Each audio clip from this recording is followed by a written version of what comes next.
नमस्कार, आप देख रहे हैं आपका अपना चैनल न्यूज इंडिया। मैं हूं आपके साथ गौरव किशोर शर्मा। राजधानी एक्सप्रेस में रुक करेंगे बड़ी और अहम खबरों का। नए साल को लेकर उत्तराखंड के मुख्यमंत्री पुष्कर सिंह धामी, उनकी सरकार ने बड़ा फैसला किया है। फर्जी तरीके से आयुष्मान कार्ड लेने वालों का अब इलाज होगा। क्या इलाज होगा बताते हैं आपको। सरकारी अस्पतालों में बढ़ रहे दूसरे राज्यों का दबाव। मुख्यमंत्री पुष्कर सिंह धामी ने जांच के आदेश दे दिए हैं। उत्तराखंड के सरकारी अस्पतालों में पड़ोसी राज्यों का दबाव बढ़ रहा है। उत्तराखंड राज्य आयुष्मान योजना के कार्ड फर्जी ढंग से बनवाकर बड़ी संख्या में लोग यहां पहुंचकर अपना इलाज करा रहे हैं। इसका खुलासा होने पर मुख्यमंत्री पुष्कर सिंह धामी ने मामले की जांच के आदेश दे दिए हैं।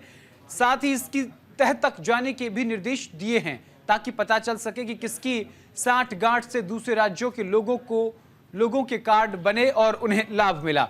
ऐसे लोगों के खिलाफ धामी सरकार सख्ती करने जा रही है। उत्तराखंड आयुष्मान योजना के तहत लाभ लेने वालों की संख्या लगातार बढ़ रही है और बढ़ते खर्च ने राज्य सरकार को सतर्क कर दिया है। राज्य की सीमा से सटे उत्तर प्रदेश और हिमाचल के इलाकों से भी बड़ी संख्या में लोगों ने फर्जी तरह से उत्तराखंड राज्य आयुष्मान योजना के कार्ड बनवा लिए हैं।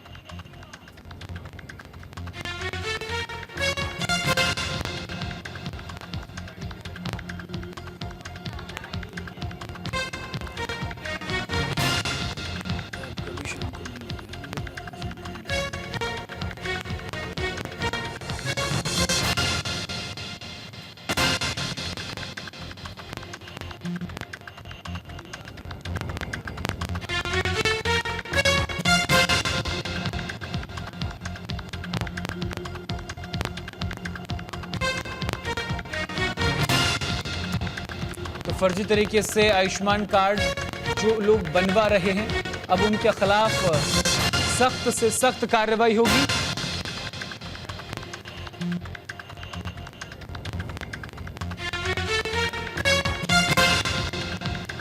आपको बता दें कि नए साल को लेकर भी धामी सरकार ने कई बड़े फैसले लिए हैं। फर्जी तरीके से आयुष्मान कार्ड लेने वालों के खिलाफ कार्रवाई होगी। सरकारी अस्पतालों में दूसरे राज्यों के लोगों का दबाव बढ़ रहा है, जिसकी वजह से राज्य के स्वास्थ्य विभाग का बजट जो है वो गड़बड़ा रहा है। इसको लेकर के धामी सरकार अब सख्ते में आ गई है और इसको लेकर के तैयारियां भी शुरू कर दी हैं।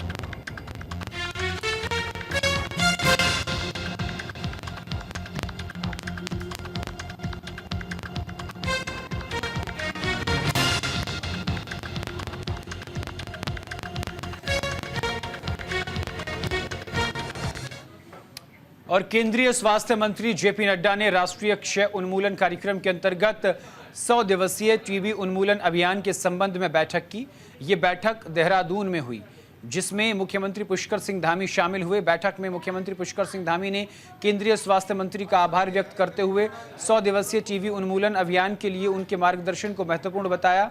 मुख्यमंत्री ने बैठक में अवगत कराया कि राज्य के 13 में से 8 जिले 100 दिवसीय टीबी उन्मूलन अभियान के लिए चिन्हित किए हैं, जिनमें राज्य सरकार लगातार डिटेंशन, ट्रीटमेंट और प्राइवेटेंट पर काम कर रही है। राज्य के सभी जनप्रतिनिधि, उद्योगपति, अधिकारी और आमजन भी इस कार्यक्रम में बढ़ चढ़कर भागीदारी निभा रहे हैं।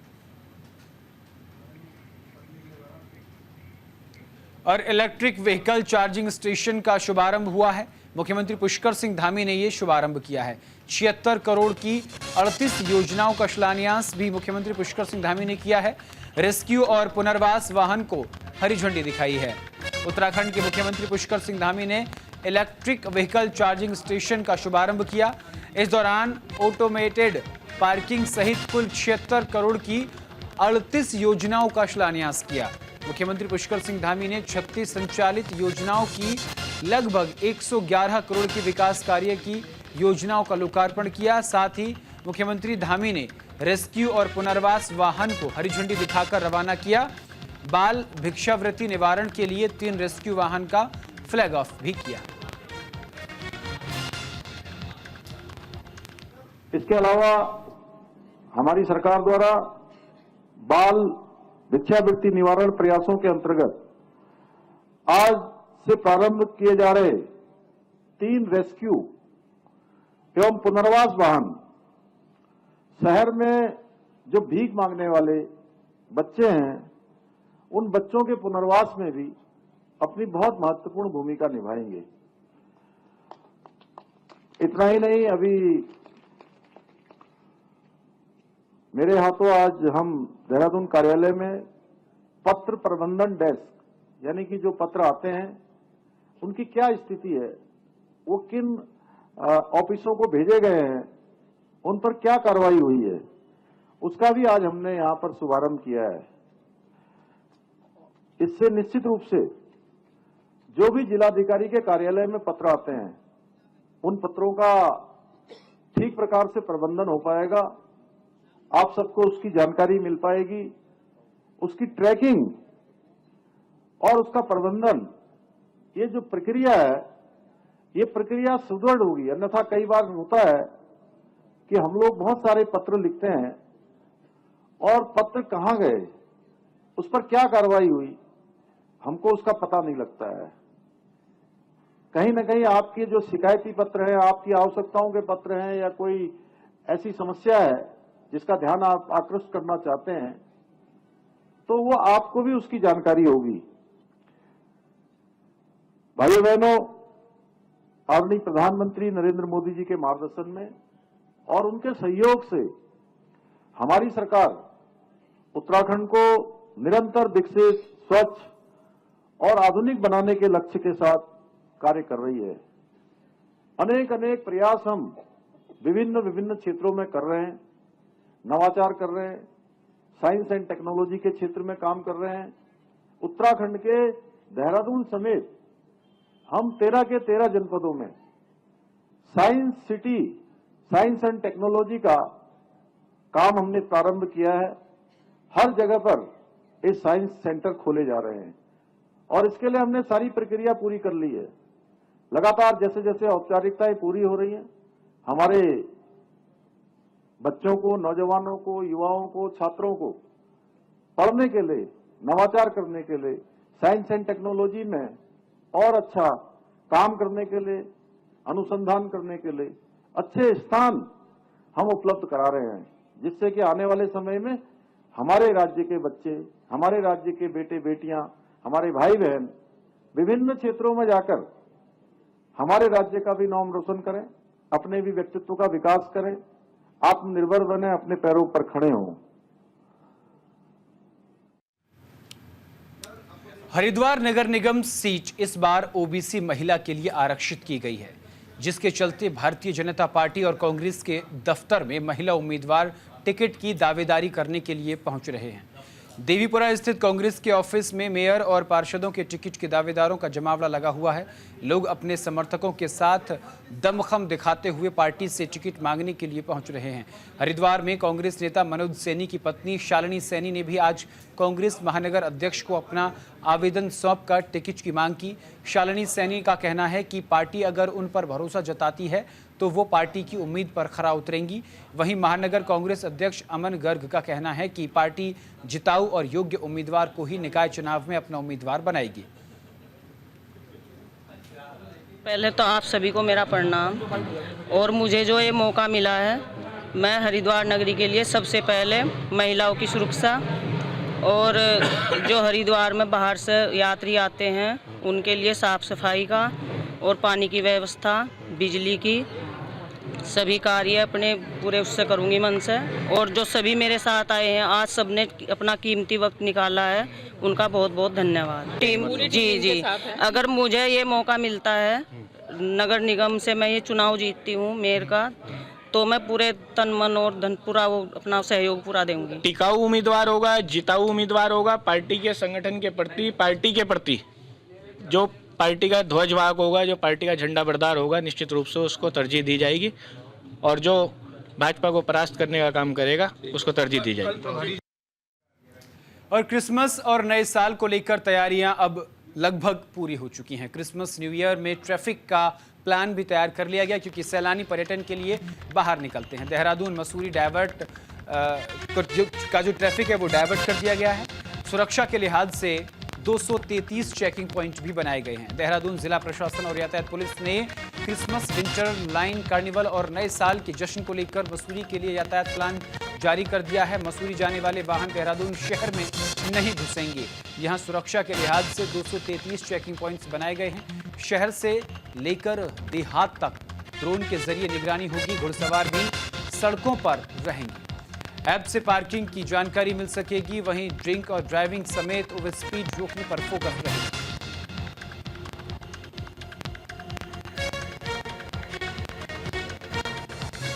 लगातार लॉन्ग वीकेंड भी पड़ रहा है। पहले तो हमारा क्रिसमस मनेगा, उसके बाद विंटर कार्निवल मसूरी में 26 से 30 तक है।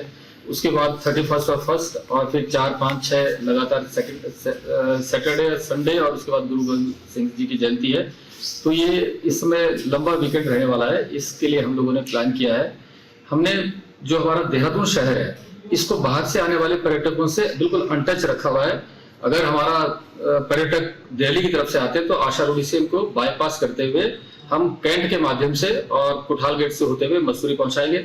इसी तरीके से अगर हरिद्वार की तरफ से पर्यटक आते हैं तो उन लोगों को हम जोगीवाला से कैलाशगढ़ से यू टर्न करते हुए और सहजधरा क्रॉसिंग से साई मंदिर निकालते हुए वहां से डायवर्जन से कुठाल गेट से होते हुए मसूरी पहुंचाएंगे। इसी तरीके से अगर जोगीवाला में थोड़ा सा प्रेशर बढ़ जाता है तो हम लोग उनको भाने वाले से डायरेक्ट डाइवर्ट करते हुए एयरपोर्ट के राह से थानों होते हुए, और सेम रूट वही रहेगा जो आपको मैंने अभी बताया है। तीसरा, जब हम इन लोगों को वापस हमको लाना है तो जो लाइब्रेरी की तरफ से आएगा उसको जेपी बैंड से डाइवर्ट करते हुए झड़ी पानी से होते हुए और हम कुठाल गेट तक, कुठाल गेट से ओल्ड राजपुर रोड की तरफ डाइवर्ट करते हुए साई मंदिर, और साई मंदिर से फिर आईटी पार्क, विशाली चौक से होते हुए आईटी पार्क और स्वास्थ्य महानिदेशालय के सामने से, और सेम रूट उसके बाद लाडपुर से होते हुए जिसको जाना है हरिद्वार की तरफ वो जोगीवाला से डायरेक्ट चला जाएगा, और जिसको आईएसबीटी की तरफ आना है वो अपना मौकापुर से यू टर्न होते हुए आ जाएगा। देखिए, अभी आगामी दिवसों में जो है 25 तारीख को क्रिसमस का पर्व, और उसके बाद जो है 26 से 30 जो है मसूरी विंटर लाइन कार्निवल, और फिर 31 को जो है नववर्ष का पर्व जो है वो हर्षोल्लास से मनाया जाएगा। उसी के दृष्टिगत देहरादून जिला प्रशासन ने और देहरादून जनपद पुलिस के द्वारा जो है एक सुरक्षा का प्लान जो है तैयार किया गया है। और इसके लिए जो है हम लोगों ने पूरा अपना जनपद में तकरीबन 225 और या फिर 233 टू बी एग्जैक्ट इतने पॉइंट्स जो है ना हम लोगों ने ड्यूटी के लिए चिन्हित किए गए हैं। ये ड्यूटी पॉइंट्स जो है जो हमारे बैरियर पॉइंट्स हैं उसको भी कवर करेंगे। साथ ही इनकेस ट्रैफिक अगर प्रेशर किसी अमुक जगह पर होगा तो ट्रैफिक डाइवर्जन जो पॉइंट्स वो भी ये कवर करेंगे, और साथ ही साथ जो हमारे सुरक्षा का एस्पेक्ट है वो भी ये कवर करेंगे। फोकस विशेष तौर पर जो जनपद पुलिस का ये रहेगा कि विशेषकर जो हमारे नवयुवक हैं जो कि ओवर स्पीड या फिर ड्रंकन ड्राइविंग में है या फिर और किसी किस्म का जो है रोड रेज या जिसको कहते हैं कि पब्लिक न्यूसेंस ऑन रोड, इस पे जो है हम लोग पूरा सख्ताई से जो है कंट्रोल करेंगे। तो इसी के दृष्टि जो है पूरे देहात क्षेत्र में भी और सिटी क्षेत्र में तकरीबन 46 बैरियर हम लोगों के लिए लगाए गए हैं। और शीतकालीन चार धाम यात्रा को लेकर उत्तराखंड पुलिस ने अपनी तैयारियों को चाक चौबंद करना शुरू कर दिया है। चुनौतियां जरूर हैं, लेकिन उन चुनौतियों से कैसे निपटा जाए इसको लेकर भी लगातार खाका तैयार किया जा रहा है। प्रशासनिक स्तर पर शीतकालीन यात्रा में अतिरिक्त पुलिस फोर्स तैनात करके यात्रा को सुगम और सुरक्षित बनाने के लिए लगातार प्रयास किए जा रहे हैं। जानकारी देते हुए आईजी गढ़वाल रेंज राजीव स्वरूप ने बताया कि शीतकालीन यात्रा के दौरान पहाड़ी क्षेत्र में बर्फबारी भी देखने को मिलती है, जिससे कई मार्ग अवरुद्ध होने की आशंका भी बनी रहती है। ऐसे में संवेदनशील इलाकों को चिन्हित किया जा रहा है ताकि शीतकालीन यात्रा के दौरान किसी भी श्रद्धालु को दिक्कतों का सामना न करना पड़े। तो हमारी जो शीतकालीन यात्रा जो है वो सुरक्षित हो और आने वाले श्रद्धालु यहाँ पे आए, अपना तीर्थाटन करें और उसके बाद में एक सुखद अनुभव लेके जाएं। ये उत्तराखंड पुलिस का मोटो है और इसी मोटो के साथ हम अब काम कर रहे हैं। विशेषकर इसमें ट्रैफिक प्लान भी डिस्कस किया गया है। मेरी कल डायरेक्टर ट्रैफिक के साथ में मीटिंग हुई जिसमें हमने ये विचार विमर्श किया कि किस तरीके से ऑल्टरनेट रूट्स जो हैं उसको बनाया जाए, तो उस पर भी वर्क ऑन चल रहा है। और साथ साथ जो फोर्सेस की डिप्लॉयमेंट्स हैं हिली एरियाज में वहाँ पर जहाँ जहाँ सड़कें वैसी हैं जहाँ पे एक्सीडेंट प्रोन एरियाज हैं, वहाँ के जितने भी साइन बोर्ड्स हैं और जितने सुरक्षा के उपकरण हैं उसको पैराफिटिंग है उसको चेक किया जा रहा है। साथ ही दूसरे डिपार्टमेंट हैं जैसे PWD और दूसरे जो ट्रांसपोर्ट विभाग, इनके साथ में भी समन्वय करके एक उनको सुरक्षित रूप से वो अपने गंतव्य पे पहुंचे और अपने जहाँ पे वो यात्रा कर रहे हैं वो सुरक्षित रूप से वहां जाएं। यही देख के ये सारी कार्यवाही चल रही है। प्लस जो फोर्स जो शीतकालीन फोर्स है उसको प्रॉपरली डिस्ट्रीब्यूट किया जा रहा है ताकि जनपदों में कोई मैन पावर की कोई किसी तरह की कमी ना हो। और उत्तराखंड में निकाय चुनाव की फिजाएं अब गर्म हो चुकी हैं। राजनीति का खेल पूरे रंग पर चढ़ चुका है, पूरे जोरों पर है। जसपुर में चेयरमैन BSP प्रत्याशी वसीम सिद्दीकी ने हाथी पर सवार होकर एक धमाकेदार एंट्री की। वसीम सिद्दीकी ने किसी पर जमीन बेचकर लोगों के पैसे हड़पने का आरोप लगाया तो किसी को बिजली चोरी और दलाली का पोस्टर बॉय करार दिया। इतना ही नहीं, उन्होंने ये तक कहा कि बीते चुनावों में कुछ लोग अपनी कुर्सी बचाने के लिए अपने बच्चों को कागजों में छिपा गए। वसीम सिद्दीकी ने जनता के बीच हुंकार भरते हुए कहा कि अगर उन्हें जसपुर का चेयरमैन बनने का मौका मिला तो कमीशनखोरी और भ्रष्टाचार की जड़ें उखाड़ फेंकेंगे। साथ ही जसपुर को विकास की नई उड़ान देने और इसे एक आदर्श नगर में बदलने का वादा भी किया।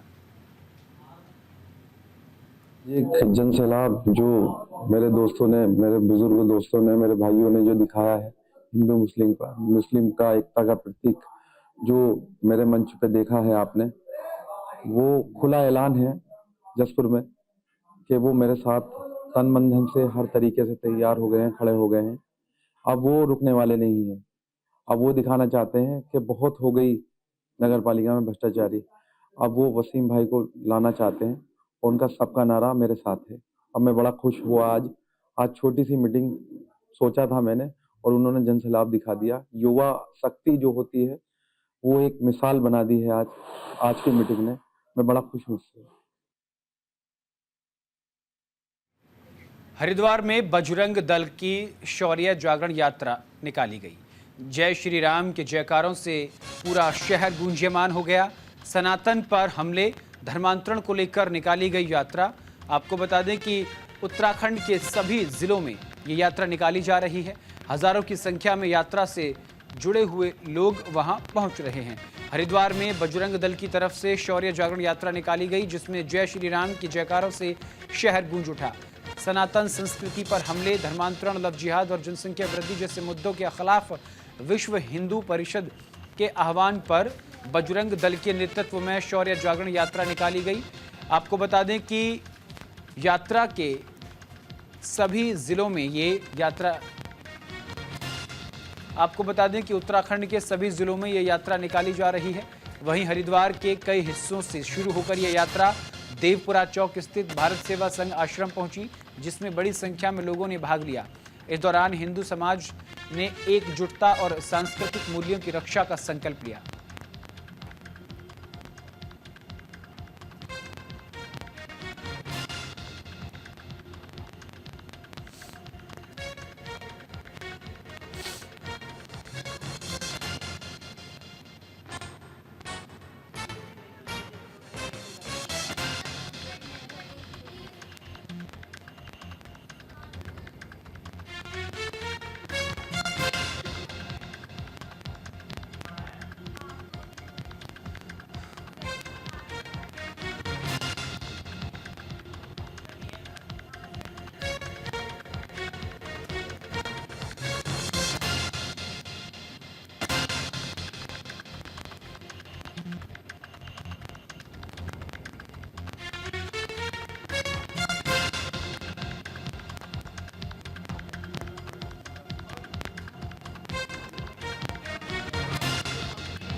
हरिद्वार में बजरंग दल की शौर्य जागरण यात्रा निकाली गई। यात्रा में कई युवा शामिल हुए और युवाओं ने जय श्री राम के नारे लगाए।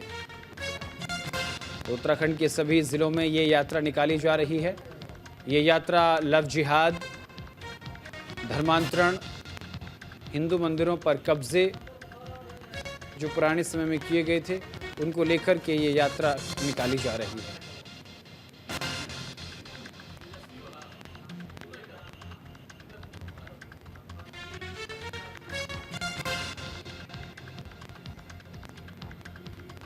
तो हरिद्वार में बजरंग दल की शौर्य जागरण यात्रा निकाली गई। जय श्री राम के जयकारों से पूरा शहर गूंजयमान हो गया।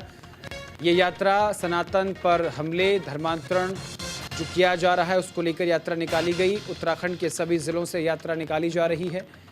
हजारों की संख्या में यात्रा से लोग जुड़ रहे हैं। हरिद्वार में बजरंग दल की तरफ से शौर्य जागरण यात्रा निकाली गई, जिसमें जय श्री राम के जयकारों से शहर गूंज उठा। सनातन संस्कृति पर हमले, धर्मांतरण, लव जिहाद और जनसंख्या वृद्धि जैसे मुद्दों के खिलाफ विश्व हिंदू परिषद के आह्वान पर बजरंग दल के नेतृत्व में शौर्य जागरण यात्रा निकाली गई। बता दें कि उत्तराखंड के सभी जिलों में ये यात्रा निकाली जा रही है। वहीं हरिद्वार के कई हिस्सों से शुरू होकर ये यात्रा देवपुरा चौक स्थित भारत सेवा संघ आश्रम पहुंची, जिसमें बड़ी संख्या में लोगों ने भाग लिया। इस दौरान हिंदू समाज ने एकजुटता और सांस्कृतिक मूल्यों की रक्षा का संकल्प लिया।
और प्रयागराज महाकुंभ पर बड़ी खबर सामने आ रही है। आपको बता दें कि महाकुंभ में साधु संतों के पहुंचने का सिलसिला शुरू हो गया है। निरंजनी अखाड़े के रमता 5 भी हरिद्वार से रवाना हो चुके हैं। संतों को माल्यार्पण कर उनको रवाना किया गया। 30 दिसंबर को धर्म ध्वज फहराया जाएगा।